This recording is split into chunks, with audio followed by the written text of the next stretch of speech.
প্রিয় বন্ধুরা, তোমাদের সকলকে স্বাগত জানাই অপূর্ব মানা home tutor class HS YouTube চ্যানেলে। আজ আমি তোমাদের সঙ্গে তোমাদের যে এবিটেড টেস্ট পেপার বেরিয়েছে চতুর্থ সেমিস্টারে উচ্চ মাধ্যমিকে, সেই টেস্ট পেপার থেকে পেজ নাম্বার 14 বাংলা বিষয়ের ক্লাস নিয়ে এলাম। এর আগে আমরা ফার্স্ট সেট করে দিয়েছি 9 নম্বর পেজে যে সেটটি রয়েছে। তো দেখতেই পাচ্ছ এখানে বলা রয়েছে অনধিক 150 শব্দে যে কোনো একটি প্রশ্নের উত্তর দাও। শব্দ সংখ্যাটা সবসময় তোমরা মনে রাখবে, কত উল্লেখ করেছে, 150 কি 400 কি 300, যাই মাগুক না কেন সেই অনুপাতে তোমাদেরকে প্রশ্নগুলোর উত্তর লিখতে হবে।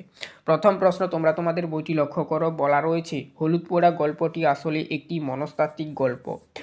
এর সঙ্গে মিশেছে সংস্কারের গ্রামীণ ভৌতিক বিশ্বাস, আলোচনা করো। আচ্ছা, বলে দিই এখানে আমি পিডিএফটা ধরে আলোচনা করছি। আমি প্রশ্নগুলো বই থেকে পড়ে আলোচনা করে দিয়েছি এবং তার সঙ্গে উত্তরটা দেখিয়ে দিচ্ছি। ঠিক আছে, পুরো ব্যাখ্যা করতে গেলে ভিডিও অনেক বড় হয়ে যাবে, 1-1.5 ঘন্টা ভিডিও হয়ে যাবে, অত বড় করতে পারবো না, তোমরা দেখতে চাও না, তার জন্য আমি জাস্ট উত্তরগুলো শো করে দিচ্ছি। ঠিক আছে, তো তোমরা দেখে নাও। পিডিএফে প্রশ্নগুলো অ্যাড করা বাকি রয়েছে, প্রশ্নগুলো অ্যাড করে দেবো। আর যারা পিডিএফ নিতে চাইছো অবশ্যই আমাদের সঙ্গে হোয়াটসঅ্যাপে যোগাযোগ করতে পারো। হোয়াটসঅ্যাপ নাম্বার এই ভিডিওর ডেসক্রিপশানে দেওয়া রয়েছে। অনলি হোয়াটসঅ্যাপ, ওটা কলিং নম্বর নয়। পয়েন্টটা দেখে নাও, সংস্কার ও গ্রামীণ ভৌতিক বিশ্বাস, 2 নম্বর পয়েন্ট, এর ব্যাখ্যা দেবে এটা। ঠিক আছে, আমি আস্তে আস্তে স্ক্রল করে করে উপরের দিকে চলে যাচ্ছি, দেখে নাও। আমি পয়েন্টগুলো মেন পয়েন্টগুলো হেডিংগুলো পড়ে শুনিয়ে দেবো। 3 নম্বর পয়েন্ট করবে বাস্তব ও কল্পনার মিলন, দেখে নাও। এখানে দেখো এরকমই ছোটো ছোটো করে ভিডিও আকারে দেখিয়ে দিচ্ছি, যারা যারা পিডিএফ নেবে না তারা ভিডিওটা স্টপ করে করে দেখে নেবে। তারপরে দেখো ছোটো একটা পয়েন্ট করবে, এই যে 3 নম্বর পয়েন্টের অন্তর্গত দৃষ্টিভ্রম বলে, এটা সাবপয়েন্ট আর কি, এই জন্য স্টার মার্কিং দেওয়া রয়েছে। তারপরে আবার একটা সাবপয়েন্ট করবে পরিবেশের ভূমিকা, দেখে নাও। তারপরে দেখো নেক্সট পরবর্তীতে আবার আসছে 4 নম্বর পয়েন্ট, সংস্কারের জয় বনাম মনের বিকার। এখানে এই মনের বিকার, এটার একটা পয়েন্ট আর কি। এটা দেখো এখানে এর ব্যাখ্যা দেওয়া রয়েছে, কী দেওয়া রয়েছে না দেওয়া রয়েছে তোমরা দেখতেই পাচ্ছ, তোমাদের সামনে শো করছি। উপসংহার দেবে সবশেষে, অর্থাৎ পুরো প্রশ্নটা লেখার শেষে যে একটা উপসংহার লিখতে হয় সেই উপসংহারটা দেবে। ঠিক আছে, তো এখানে দেখতেই পাচ্ছ বলা রয়েছে এটা। দেখো আমি অন্যান্য ফার্স্ট ভিডিওতে যেমন লাইন বাই লাইন আলোচনা করেছিলাম, তোমরা মানে বলছো যে ভিডিও অনেকটা বড় হয়ে যাচ্ছে, তার জন্য আমি এরকম করে দিচ্ছি। আমার লাইন বাই লাইন পড়ে বোঝানোর কোনো অসুবিধা নেই, কিন্তু ভিডিও যদি বড় করি তোমরা দেখতে চাইছো না, তার জন্য ছোটো করে এরকম করে জাস্ট উত্তরগুলোই দেখে দিচ্ছি। এবারে দেখো 1-2 প্রশ্ন দেখবো। এবারে আমরা বলা রয়েছে দেখো, শহরে গৌরবী আর হারার সমাজ অনেক বড়, সমুদ্রের মতন। গৌরবী আর হারার সমাজের পরিচয় দাও। আর শহরে তা বদলে যায় কেন, কেমন করে আর কি। এটা দেখো দুটো প্রশ্ন দেওয়া রয়েছে, একটু বুঝিয়ে দিই। এখানে প্রথম যে প্রশ্নটা, আচ্ছা দেখো এখানে যে প্রথম যে প্রশ্নটা 2 নম্বরের, তারপরে যে প্রশ্নটা 3 নম্বরের। প্রথম প্রশ্নটা এই যে দেখো, গৌরবী আর হারা সমাজে পরিচয় দাও, এটা 2 নম্বর, এটা লিখতে হবে। তারপরে শহরে তা কেমন করে বদলে যায়, এটা লিখতে হবে 3 নম্বরে। দেখে নাও পরিচয়, দেখে নাও পরিচয় কী লেখা রয়েছে। ঠিক আছে, তারপরে দেখো নেক্সট, দেখো পরিচয়ের পুরোটা। তারপর দেখো বদলে যাওয়ার ধরন, কীভাবে বদলে যায়, পরিচয়টাই কিন্তু 2 নম্বরে লেখা রয়েছে। এবার বদলে যাওয়ার ধরনটা কীভাবে বদলে যায়, তাদের যে পরিবেশটা সে তার বা সমাজটা, দেখে নাও কীভাবে বদলে যায়, 3 নম্বরের মতো লেখা রয়েছে। ঠিক আছে, তারপর দেখো নেক্সট 2 দাগে যাচ্ছি। অনধিক 150 শব্দে, এখানে দেখো 150 শব্দ উল্লেখ করেছে আবার, মানে 150 শব্দে প্রশ্নগুলোর উত্তর দিতে বলেছে। 2-1 প্রশ্ন বলা রয়েছে দেখো, ভারত মানে দেখো ভারতের সেই স্বর্গে, বলা রয়েছে দেখো 2-1 প্রশ্ন, ভারতরে সেই স্বর্গে কর জাগরতি, কার উদ্দেশ্যে কবি এই প্রার্থনা জানিয়েছেন, সেই স্বর্গ কেমন হবে বলে কবি কল্পনা করেছেন। দেখো এখানে 2+3 আবার কাটিং প্রশ্ন তোমাদের জন্য দেওয়া রয়েছে। প্রথম প্রশ্নের উত্তরটা 2 নম্বর লিখতে হবে, দ্বিতীয় প্রশ্নের উত্তরটা 3 নম্বর লিখতে হবে। দেখো উদ্দেশ্য দেবে, উদ্দেশ্য এখানে ব্যাখ্যা দেওয়া রয়েছে। দেখো উদ্দেশ্য পয়েন্টের ব্যাখ্যা, তারপরে স্বর্গের কল্পনা, এটা একটা ব্যাখ্যা দেওয়া রয়েছে। স্বর্গের কল্পনার আবার মানে এটা মেন পয়েন্ট, তার সাব পয়েন্টগুলো একটু একটু করে দিতে হবে। এগুলো পয়েন্ট ঠিক নয়, মানে যা পয়েন্টও বলতে পারো আবার পয়েন্ট ঠিকও নয় বলতে পারো। ঠিক আছে, যেহেতু এখানে ব্যাখ্যা বলতে ওই মানে পয়েন্ট যা ব্যাখ্যা তা একই। ঠিক আছে, এই জন্য বললাম এগুলো সাব ব্যাখ্যা আর কি, তো ছোটো ছোটো করে দেবে। তারপর দেখো 2-2 যাবো প্রশ্ন। দেখো বলা রয়েছে যে এখানে মানে আমরা কি তিমির বিলাসী, ঠিক আছে, আমরা তো তিমির বিলাসী হতে চাই, আমরা তো তিমির বিনাশী হতে চাই। তিমির হননের গান কবিতায় তিমির বিলাসী ও তিমির বিনাশী, বিলাসী আর বিনাশী শব্দ দুটো দেখে রাখবে, দুটির বিপরীতার্থক শব্দ। ঠিক আছে, হননের মানে এই যে ঠিক আছে, ব্যবহার করার কারণ কি, দুটো ভিন্নার্থক শব্দ ব্যবহার করার কি কারণ রয়েছে, আর সংশয় থেকে আশাবাদের উত্তরণের কবির মর্মচেতনা কোন পরিচয় প্রকাশিত হয়েছে দেখে নাও। এখানে এই প্রশ্নটার উত্তরটা 2+3 দেখে নাও। কারণটা হচ্ছে 2 নম্বরে লেখা রয়েছে। তারপরে দেখো নেক্সট, দেখো যত ছোট লিখবে তোমাদের মানে সময় কম হবে এবং পুরো উত্তরটাও ব্যাখ্যা করা সম্ভব হবে, সেই হিসাবে লেখা মর্মচেতনা বলে একটা পয়েন্ট করবে, তার ব্যাখ্যাটা দেবে। এখানেই 3 নম্বরে এটা করা রয়েছে, এই নিয়ে 5 নাম্বার। তারপরে দেখো 3-এর যাব, বলা রয়েছে অনধিক 150 শব্দের যে কোনো একটি প্রশ্নের উত্তর দাও। দেখো বলা রয়েছে নানা রঙের দিন নাটকে অন্য কোন কোন নাটকের সংলাপ ব্যবহার করা হয়েছে। রজনীকান্ত চট্টোপাধ্যায় চরিত্র নির্মাণের ক্ষেত্রে সেই সংলাপগুলি প্রয়োজনীয়তা কতখানি আলোচনা করো। দেখো এগুলোকে বড় বড় করে আরও লেখা যায়, তোমরা যদি চাও আরও বড় বড় লিখতে আমি করে দেব, সেটা কমেন্ট করে বলতে হবে, ঠিক আছে। আমি এটা জাস্ট সব রকমের স্টুডেন্টের কথা মাথায় রেখে বানিয়েছি। এবারে তোমরা যদি বলো যে না এই প্রশ্নগুলো আরও বড় করে লিখবো, তো অবশ্যই আমি আর একবার না হয় তোমাদেরকে মানে ভিডিও করে এরকমই দেখে দেবো, এবং সেই নোটসটা নিতে চাইলেও আমাদের কাছ থেকে নিতে পারবে পিডিএফটা, ঠিক আছে। প্রয়োজনীয়তা দেখে নাও, তোমরা যেমন চাইবে আমি তেমন দেবো, ঠিক আছে, তোমাদের কমেন্ট করে জানাতে হবে। এবার দেখো 3-2 যাচ্ছি, বলা রয়েছে নানা রঙের দিন।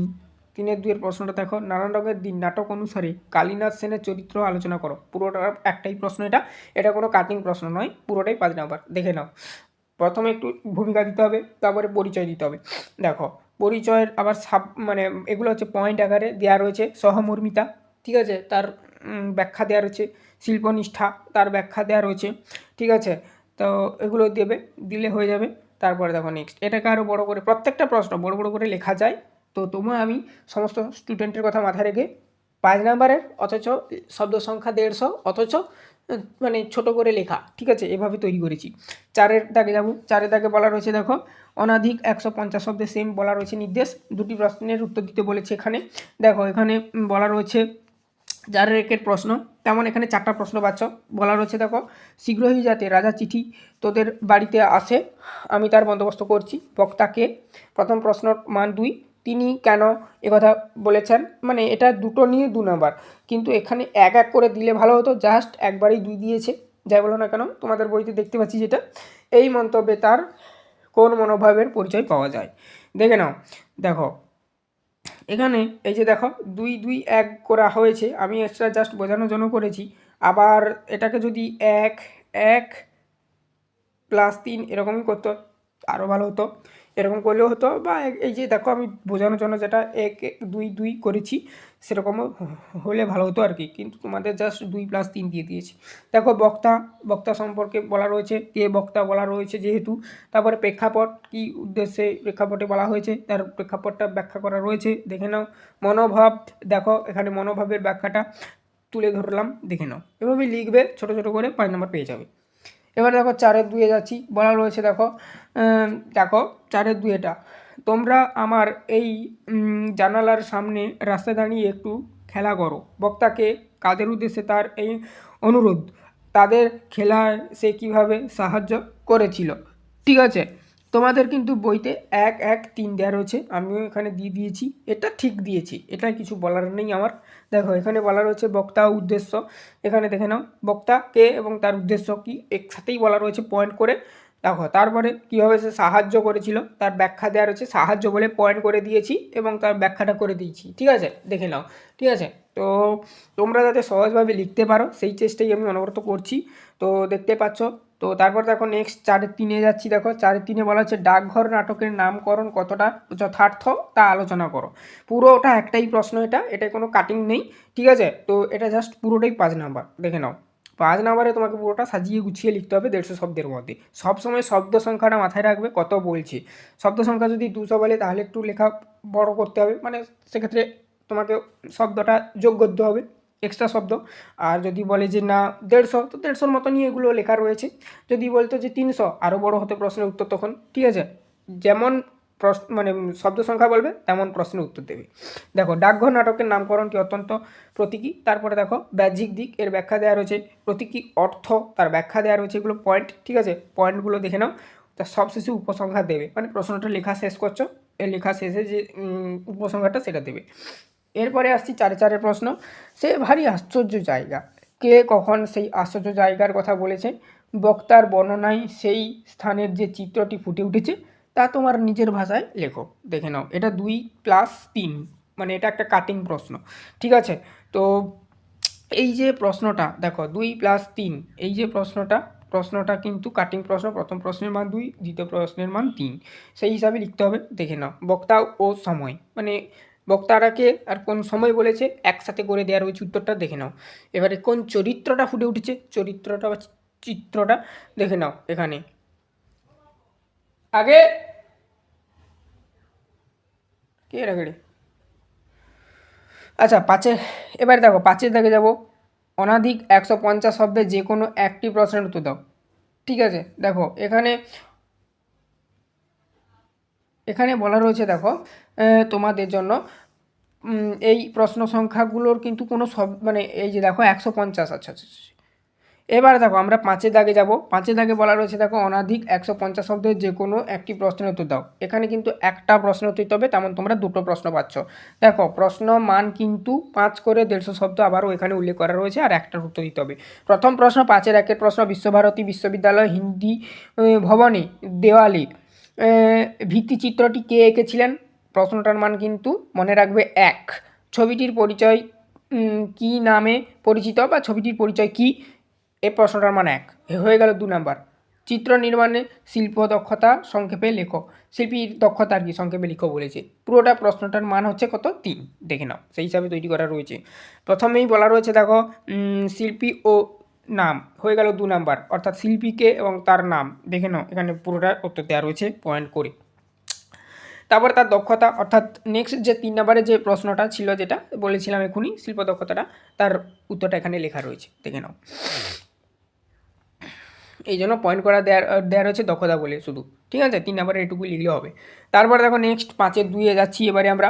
দেখো বারবার বলছি, প্রশ্নগুলোর উত্তর কিন্তু আরও বড় করা যায়, যেমনটা বলেছে শব্দ সংখ্যা, সেই শব্দ সংখ্যাকে মাথায় রেখে আমরা তৈরি করেছি। দেখো 5-2 বলা রয়েছে, দেখো বাংলা শাবক চরিত্রে মানে চলচ্চিত্রের সূচনা পর্বে নিউ থিয়েটার্সের ভূমিকা আলোচনা করো। পুরোটাই একটাই প্রশ্ন, এখানে কোনো কাটিং প্রশ্ন নেই, পুরোটাই 5 নম্বরের প্রশ্ন, দেখে নাও। তারপর দেখো নেক্সট কারিগরি উৎকর্ষ, এই পয়েন্টের পরিপ্রেক্ষিতে লিখতে হবে। সাহিত্যিক নির্ভরতা, এরপর এই পয়েন্টের পরিপ্রেক্ষিতে লিখবে তোমরা। কৃতিত্ব, দেখে নাও। তো আরেকটা কথা বলে দিই, তোমাদের হোয়াটসঅ্যাপ চ্যানেলের লিঙ্ক এই ভিডিওর ডেসক্রিপশানে দেওয়া রয়েছে, অবশ্যই ওটাকে ফলো করে নিও। ফেসবুক পেজ দেওয়া রয়েছে লিঙ্ক, ফেসবুক পেজে আমাদের ক্লাসগুলো আপলোড হয়, অবশ্যই ফেসবুক পেজটাকেও ফলো করে নিও, ঠিক আছে। সমস্ত সোশ্যাল মিডিয়াতে আমাদেরকে এই নামেই পেয়ে যাবে, ইনস্টাগ্রাম, টুইটার, ইউটিউব চ্যানেল, তো এই তো এখানেই ক্লাস করছো, প্লাস হোয়াটসঅ্যাপ চ্যানেল, সমস্ত জায়গায় সোশ্যাল মিডিয়াতে সমস্ত জায়গায় এই নামে পেয়ে যাবে। তোমরা জানো আমাদের মেন চ্যানেল রয়েছে অপূর্ব মান্না হোম টিউটর, ওখানে 5ম শ্রেণী থেকে 10ম শ্রেণী ক্লাস আপলোড করা হয়। আর আমাদের এটা এইচএসের চ্যানেল, অর্থাৎ এখানে ক্লাস 11-12-এর 4টা সেমিস্টারের ক্লাস আপলোড করা হয়। তোমরা যখন কলেজে উঠবে, কলেজের উপরে আলাদা চ্যানেল রয়েছে, আর চাকরির প্রস্তুতির জন্য আলাদা চ্যানেল রয়েছে। সমস্ত চ্যানেলগুলোর লিঙ্ক এই ভিডিওর ডেসক্রিপশানে দেওয়া রয়েছে, অবশ্যই ওগুলোকে ফলো করে নিও। আচ্ছা 6 দাগে যাবো এবারে আমরা। 6 দাগে এবারে আমাদের 10 নম্বরের প্রশ্ন লেখা আরম্ভ হবে। দেখো বলা রয়েছে, নিম্নলিখিত যে কোনো একটি বিষয়ে নির্বাচন করে নির্দেশ অনুসারে কম বেশি 400 শব্দের মধ্যে একটি প্রবন্ধ রচনা করো। এখানে শব্দ সংখ্যা কত বলেছে? এতক্ষণ তো আমি 150 বললাম, বলে বলে মুখ ব্যথা হয়ে গেল। এখানে কিন্তু শব্দ সংখ্যা বলেছে, মাথায় রাখবে 400 যেন শব্দ থাকে, ঠিক আছে। তো সেই হিসাবে উত্তর রেডি করা হয়েছে। দেখো 6-1 বলা রয়েছে, দেখো দুটো প্রবন্ধ দেওয়া রয়েছে, তার মধ্যে একটাকে উত্তর দিতে হবে। 6-1 বলা রয়েছে, অনুচ্ছেদটিকে ভূমিকা হিসাবে, মানে এই যে দেখো প্রদত্ত অনুচ্ছেদটিকে প্রস্তাবনা বা ভূমিকা স্বরূপ গ্রহণ করে বিষয়ের গভীরে প্রবেশ করে পরিণতি দানের মাধ্যমে একটি পূর্ণাঙ্গ প্রবন্ধ রচনা করো। তোমরা তোমাদের বইতে জীবন মানেই যে চলমানতা 16 নম্বর পাতাতে রয়েছে, তার উপর যে ব্যাখ্যাটা দেওয়া রয়েছে একবার পড়ে নেবে। আমি আর পড়ে শোনাচ্ছি না, এখানে আমি জাস্ট উত্তরটাই দেখিয়ে দিচ্ছি তোমাদের সামনে। ঠিক আছে, জীবন মানেই চলমানতা। দেখে নাও, ভূমিকা দেবে, ভূমিকার ব্যাখ্যা দেবে। আচ্ছা, এখানে কিছু অ্যাড করব, জাস্ট আমি আগে ভিডিওটা বানিয়ে তোমাদেরকে দেখিয়ে দিচ্ছি। যেমন যেমন তোমাদের বইতে প্রশ্ন বলো, তার নিচে যেমন উত্তরটা লেখা থাকে, সেরকম প্রশ্নগুলো অ্যাড করা হয়নি এখনও, অ্যাড করে দেবো, জাস্ট দাগ নাম্বারটা দেওয়া রয়েছে। আর এখানে যে এই যে জীবনবাণী প্রবাহনতা, এই ভূমিকাটা আমি তুলে ওখানে অ্যাড করে দেবো, তার নিচে এই উত্তরটা লেখা থাকবে। তোমরা যারা পিডিএফটা পরবর্তী সময় নেবে, আমাদের সঙ্গে হোয়াটসঅ্যাপে যোগাযোগ করবে। হোয়াটসঅ্যাপের যে নাম্বার, অনলি হোয়াটসঅ্যাপ, সেটার নাম্বারটা দেওয়া রয়েছে, অবশ্যই হোয়াটসঅ্যাপে কন্ট্যাক্ট করতে পারো। দেখো এখানে বলা রয়েছে ভূমিকা, ভূমিকার এইটা দেবে। দেখো এতটা লিখতে হবে কিন্তু ভূমিকাটা, ঠিক আছে। এই যে ভূমিকা এখান থেকে আরম্ভ হয়েছে, ঠিক আছে। তো ওখানে যা দেওয়া রয়েছে তা সাজিয়ে লেখা রয়েছে ভূমিকাতে, ঠিক আছে। তারপরে দেখো নেক্সট হচ্ছে প্রথম পয়েন্ট হবে গতি জীবন। এই পয়েন্টের পরিপ্রেক্ষিতে তোমাকে বর্ণনা করতে হবে, ঠিক আছে। গতি জীবন বর্ণনা বা ব্যাখ্যা দেবে এই পয়েন্টের। তারপর দেখো নেক্সট চলে যাও, এখানে দেখে দেখে আমি দেখিয়ে দিচ্ছি, ঠিক আছে। এটা যেহেতু 10 নাম্বারের, অনেকটা বড় করে লিখতে হবে, 400 শব্দ বলেছি, 10 নাম্বারের হতে পারে, 400 শব্দ মনে রাখবে। প্রাণী ও উদ্ভিদের পার্থক্য, এখানে দেখো এই পয়েন্টের পরিপ্রেক্ষিতে এটা আছে তোমাদের দ্বিতীয় নম্বর পয়েন্টের পরিপ্রেক্ষিতে দেবে, ঠিক আছে, ব্যাখ্যাটা। তারপরে সভ্যতার জয়যাত্রা, এখানে দেখো লেখা রয়েছে, দেখতেই পাচ্ছ। আগের লেখাগুলো ছোটো ছোটো দেখেছিলি, কেননা সেটা 150 শব্দে অথচ 5 নাম্বার, তো সেরকমই তৈরি করা রয়েছে। এটা 10 নাম্বার অথচ 400 শব্দে, তো দেখে নাও সেরকমই তৈরি করা রয়েছে। তো তারপর দেখো সবশেষে উপসংহার দেবে। উপসংহার দেবে 4 নম্বর পয়েন্টের পর আর কি, এটা 5 নাম্বার পয়েন্ট। জীবনের প্রতিটি স্তরেই গতির প্রয়োজন, হ্যাঁ। তারপরে যা যা রয়েছে দেখে নাও, দেখে দেখে লিখে নেবে, কমা পূর্ণচ্ছেদগুলো ভালো করে লক্ষ্য রাখবে।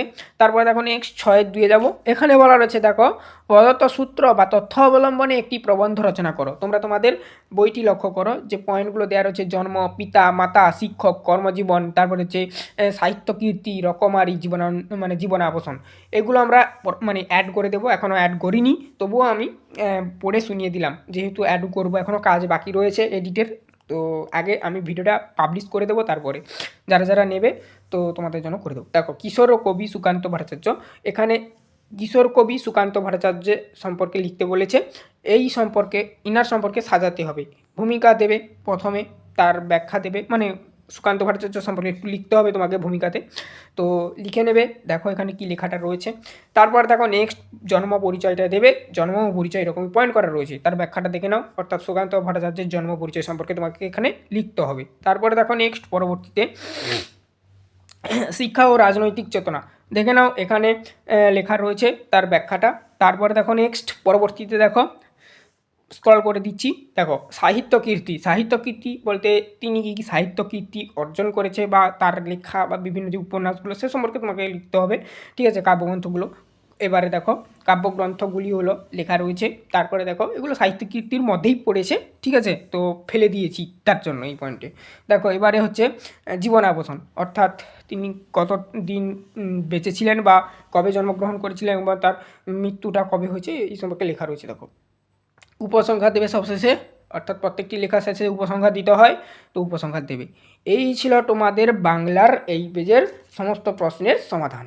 চ্যানেলে নতুন থাকলে সাবস্ক্রাইব করো, বেল আইকন ক্লিক অপশানে সেভ রাখো। আর যা যা বললাম অবশ্যই আশা করি তোমরা বুঝতে পেরেছো।